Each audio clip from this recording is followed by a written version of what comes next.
Hi ಎಲ್ರಿಗೂ ನಮಸ್ಕಾರ. ನಾನಿವತ್ತು ನಮ್ಮ ಅಮ್ಮವ್ರ ಮನೆಯಿಂದ ವ್ಲಾಗ್ ಸ್ಟಾರ್ಟ್ ಮಾಡ್ತಾ ಇದ್ದೀನಿ. ಮಧ್ಯಾಹ್ನ ತಾನೇ ಊರಿಂದ ಬಂದೆ, ಯಾಕೆಂದರೆ ಮಗಳಿಗೆ ಹುಷಾರಿರ್ಲಿಲ್ವಲ್ಲ. ಇಲ್ಲಿಗೆ ಬಂದರೆ ಸ್ವಲ್ಪ ಜನ ಜಾಸ್ತಿ ಇರ್ತಾರೆ, ಹುಡುಗರು ಫ್ರೆಂಡ್ಸ್ ಎಲ್ಲರೂ ಅಂತ ಹೇಳ್ಬಿಟ್ಟು ಇಲ್ಲಿಗೆ ಕರ್ಕೊಂಡು ಬಂದೆ. ಹಾಗೆ ನಾಳೆ ಸ್ವೀಟ್ ಮಾಡ್ತಾರೆ ಹಬ್ಬಕ್ಕೆ ಅಂತ ಹೇಳ್ಬಿಟ್ಟು ಇಲ್ಲಿಗೆ ಬನ್ನಿ ಅಂತ ಹೇಳಿದರು ನಮ್ಮಮ್ಮ. ಹಾಗೆ ಅದಕ್ಕೆ ಇಲ್ಲಿಗೆ ಬಂದಿದ್ವಿ.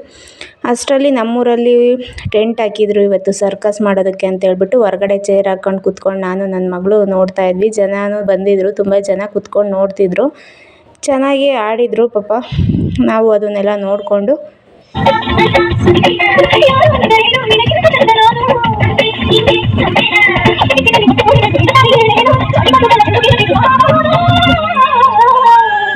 ಸರ್ಕಸ್ ನೋಡ್ಕೊಂಡು ಮಲಗೋ ಅಷ್ಟರಲ್ಲಿ ಲೇಟ್ ಆಗಿತ್ತು. ಬೆಳಗ್ಗೆ ಎದ್ದು ನೋಡಿದ್ರೆ 7:30 ಆಗೋಗಿದೆ. ನಮ್ಮಮ್ಮನ ಹತ್ರ ಗ್ಯಾರಂಟಿ ಬೈಸ್ಕೊಳ್ತೀನಿ ಅಂತ ಹೇಳ್ಬಿಟ್ಟು ಹೋದೆ. ನೋಡೋಣ ಏನು ಮಾಡ್ತಿದ್ದಾರೆ ಅಂತ ಹೇಳ್ಬಿಟ್ಟು. ಪಾಪ ನಮ್ಮಮ್ಮ ಎದ್ಬಿಟ್ಟು ಅಷ್ಟರಲ್ಲಿ ಎಲ್ಲ ರೆಡಿ ಮಾಡಿಬಿಟ್ಟು ಹೂರಣ ರುಬ್ತಾಯಿದೆ.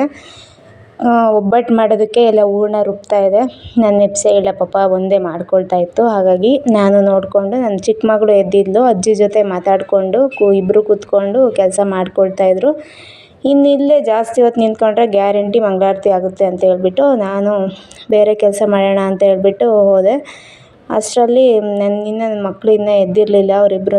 ಹೀಗೆ ಅಜ್ಜಿ ಮನೆಗೆ ಬಂದರೆ ಸ್ವಲ್ಪ ದರ್ಬಾರ್ ಜಾಸ್ತಿ ಆಗುತ್ತೆ ಇವ್ರಿಗೆ. ಅಲ್ಲಿದ್ದರೆ ಟೆನ್ಷನ್ನು, ಸ್ಕೂಲಿಗೆ ಹೋಗಬೇಕು, ಅದು ಇದು ರೆಡಿ ಆಗಬೇಕು ಅಂತ ಹೇಳ್ಬಿಟ್ಟು ಇಲ್ಲಿ ಆರಾಮಾಗಿ ಮಲಗಿದ್ರು. ಅವಳನ್ನ ಎಬ್ಬಿಸ್ಬಿಟ್ಟು ಆಮೇಲೆ ನಮ್ಮ ಮಗಳಿಗೆ ಫೀವರ್ ಬಂದಿತ್ತಲ್ಲ, ಹಾಗಾಗಿ ಅವಳನ್ನ ಚೆಕ್ ಮಾಡ್ತಾಯಿದ್ದೆ.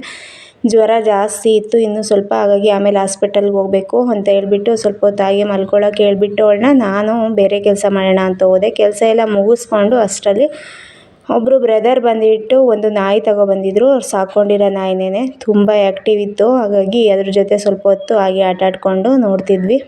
ಅದು ಯಾವ ಥರ ಆ್ಯಕ್ಟಿವ್ ಇದೆ ಅಂದರೆ ನನ್ನ ಮಗಳನ್ನೇ ಓಡಿಸ್ಕೊಂಡು ಹೋಗ್ತಿತ್ತು. ಪಾಪ ಅವಳು ಕ್ಯಾಮ್ರಾ ಇಟ್ಕೊಂಡಿದ್ಲು, ಅವಳು ಓಡೋಗ್ಬಿಟ್ಲು. ಹಾಗಾಗಿ ಇನ್ನು ಬೈಕೊಳ್ಳುತ್ತೆ ಅಂತ ಹೇಳ್ಬಿಟ್ಟು ಅದಕ್ಕೊಂದು 4-5 ಬಿಸ್ಕೆಟ್ ತಗೊಂಡು ಅಲ್ಲೇ ಬಿಸ್ಕೆಟೂ ಹಾಕಿ ಅದ್ರ ಜೊತೆ ಸ್ವಲ್ಪ ಹೊತ್ತು ಟೈಮ್ ಸ್ಪೆಂಡ್ ಮಾಡಿ ಆಮೇಲೆ ನಾವು ತಿಂಡಿ ಎಲ್ಲ ತಿಂದ್ಕೊಂಡು ನನ್ನ ಮಗಳನ್ನ ಕರ್ಕೊಂಡು ಹಾಸ್ಪಿಟಲ್ಗೆ ಹೋದ್ವಿ. ನಾನು ಮತ್ತು ನಮ್ಮಪ್ಪ ನನ್ನ ಮಗಳು ಮೂವರೂ ಗಾಡೀಲೇ ಹಾಸ್ಪಿಟಲ್ಗೆ ಹೋದ್ವಿ. ಸ್ವಲ್ಪ ಜನ ಇದ್ದರು ಅಂತ ಹೇಳ್ಬಿಟ್ಟು ವೆಯ್ಟ್ ಮಾಡ್ತಾಯಿದ್ವಿ.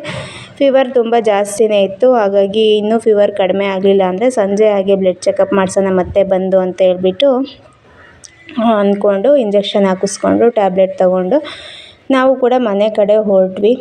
ಸ್ವಲ್ಪ ಜ್ಯೂಸ್ ಎಲ್ಲ ತೊಗೊಂಡು ಅವಳಿಗೆ ಏನು ಬೇಕೋ ಅದೆಲ್ಲ ಕುಡಿಸ್ಕೊಂಡು ಆಮೇಲೆ ಮನೆ ಕಡೆ ಹೊರಟ್ವಿ. ಅಷ್ಟರಲ್ಲಿ ನಮ್ಮಮ್ಮ ಹೂರಣ ಎಲ್ಲ ರೆಡಿ ಮಾಡಿಟ್ಟಿದ್ರಲ್ಲ, ಬಂದು ಇಬ್ಬರೂ ಇದೆಲ್ಲ ರೆಡಿ ಮಾಡಿಕೊಂಡು ನಾನು ಸ್ವಲ್ಪ ಎಲ್ಲ ಕರ್ಕೊಂಡು ಬಿಸಿ ಹಾಗೆ 2 ತಿಂದ್ಕೊಂಡು ಊಟಕ್ಕೆ ಅನ್ನ ಸಾಂಬಾರು ಮತ್ತು ಬೋಂಡ ಮಾಡಿತ್ತು ಪಕೋಡ, ಅದನ್ನು ಹಾಕ್ಕೊಂಡು ಊಟ ಮಾಡ್ತಾಯಿದ್ವಿ. ನಾನು ಮತ್ತು ನನ್ನ ಮಗಳಿಗೆ ಒಂದೇ ಪ್ಲೇಟಲ್ಲಿ ಹಾಕ್ಕೊಂಡು ತಿನ್ಸೋಣ ಅಂತ ಕೂತ್ಕೊಂಡಿದ್ದೆ. ಅಷ್ಟರಲ್ಲಿ ನನ್ನ ಮಗಳು ಅವ್ರ ಅಕ್ಕನ ಹತ್ರ ಏನೋ ಜಗಳ ಮಾಡಿಕೊಂಡು ಅಳ್ತಾ ಇದ್ಲು. ಕ್ಯಾಮ್ರಾ ಆನ್ ಮಾಡಿದ ತಕ್ಷಣ ನೋಡಿ ಯಾವ ಥರ ಚೇಂಜ್ ಆಗ್ತಾಳೆ ಅಂತ ಹೇಳ್ಬಿಟ್ಟು ಅಳ್ತಾ ಇದ್ಲು. ಅಷ್ಟರಲ್ಲಿ ನೋಡಿದ ತಕ್ಷಣ ನಗೋದಕ್ಕೆ ಸ್ಟಾರ್ಟ್ ಮಾಡ್ಕೊಂಡ್ಲು. ಅದನ್ನೇ ನಮ್ಮಮ್ಮ ಹೇಳಿ ನಗ್ತಾಯಿದ್ರು, ಯಾವ ಥರ ಆ್ಯಕ್ಟ್ ಮಾಡ್ತೀಯ ಈ ವಯಸ್ಸಿಗೆ ಅಂತ ಹೇಳ್ಬಿಟ್ಟು. ಆಮೇಲೆ ಊಟ ಎಲ್ಲ ಮುಗಿಸ್ಕೊಂಡು ನಾನು ನನ್ನ ಮಗಳು ಒಂದು ಆಟ ಆಡೋಣ ಇದು ಅಂತ ಹೇಳ್ಬಿಟ್ಟು ಕುತ್ಕೊಂಡು ಆಡ್ತಾಯಿದ್ವಿ. ನನ್ನ ಮಗಳೇ ವಿನ್ ಆದ್ಲು. ನೀವೇನಂತ ಕರಿತೀರಾ ಈ ಆಟನ ಕಮೆಂಟ್ ಮಾಡಿ. ಆಮೇಲೆ ಇನ್ನೂ ನಮ್ಮ ಮಗಳು ಫೀವರ್ ಕಡಿಮೆ ಆಗಿರಲಿಲ್ಲ, ಹಾಗಾಗಿ ಅವಳನ್ನ ಕರ್ಕೊಂಡು ನಾನು ನಮ್ಮೂರ ಕಡೆ ಹೊರಟೆ. ನೈಟ್ ಹಾಸ್ಪಿಟಲ್ಗೆ ತೋರಿಸೋಣ, ಇನ್ನೊಂದು ಇಂಜೆಕ್ಷನ್ ಹಾಕ್ಸೋಣ ಅಂತ. ಇದಾಗಿತ್ತು ಇವತ್ತಿನ ಬ್ಲಾಗ್. ಇಷ್ಟ ಆದರೆ